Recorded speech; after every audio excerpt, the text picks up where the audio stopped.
Hi, Intercepting the Mace. There is no equivalent that I know of in the Parker system, so we're just going to go straight into the technique and play with that. Basically, you want to think of intercepting the mace as 5 swords on the outside of a left punch.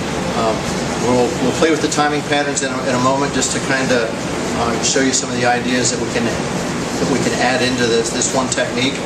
Let's just look at the structure of it first, then we'll play with mechanics, then we'll get into the timing of it. Alright, structure is pretty straightforward.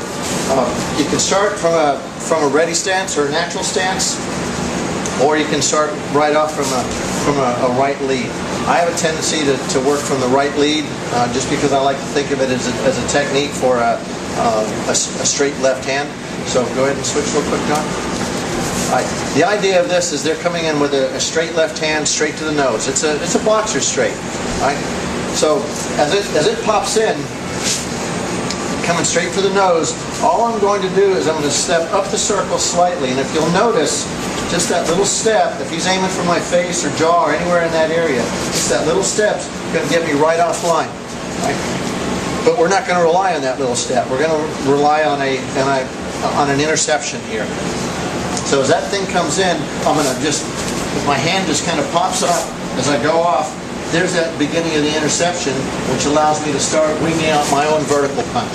So again, as he comes in, there's the interception, there's my checking hand, and it's going straight to the nose or jaw or cheek, whatever's available up front. From there, from that linear movement, it's going to round off. Now the book has this as a left hand palm heel or rake as it comes in, so as I shoot, that left hand inserts. So I get that little rounding off motion, and there's my up the circle as I complete it. Round off, catch that face, hammer fist, hook that arm. The book again is written as an uppercut. We're going to kind of do it as, I have a tendency to do it as a forearm. Straight side real quick.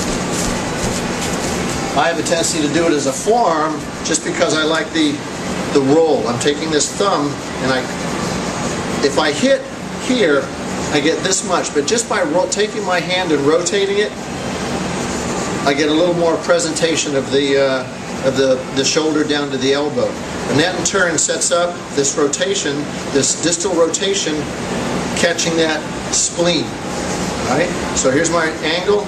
I come back down, catch that spleen. I usually clear the arm at that point, and as I hit through, I'm going to come back down, roll that hand right into the kidney, and there's a couple angles, we'll play with that in a moment.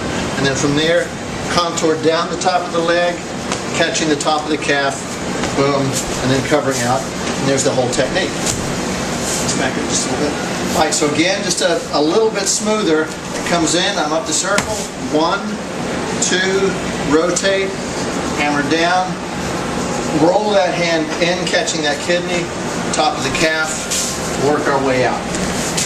Now, timing. Let's just play with the timing for a second. All right, once we get to this point, it's that checking hand, boom. All right, so we're in timing pattern number 1. So from here, boom, there's that shot. Now from here, all we want to do is play with that timing pattern. Boom, hit, boom, hit. Timing pattern number 1, nice and easy. From here, from timing pattern number 1, we're just going to add in that hyperextension. So hit, hit, timing pattern number 1, and then that extension. From here, we're back into timing pattern number 2. Out. All right, out, coming back in, boom. So from here, out, boom, timing pattern number 2. So now we have 1 and 2, and then finish with the kick. There's our timing patterns kind of built into this. Just a little bit quicker. So we come up, boom, and we can start building upon that bit by bit. Now let's go back to that very first move real quick. As he comes in, boom, that's the most important piece of vocabulary for this technique. That very first shot. Take that nose, turn him into Daffy Duck. Pow! Notice it goes out linearly, and at the very end, it rounds. Right? I'm creating that stretch that Mr. Paul always talks about, that little plyometric stretch right here on the shoulder. And that opens up the chest, and then lets that hand spring back. Boom. All right? I don't usually insert the left hand, but I do counterbalance with it. All All right, there's that timing. That's that slap that everybody's gonna pick on us for. Okay, so we get that shot, boom, shot, boom. All right, there's our timing, there's our check, boom, boom. And we just start building on the speed, and then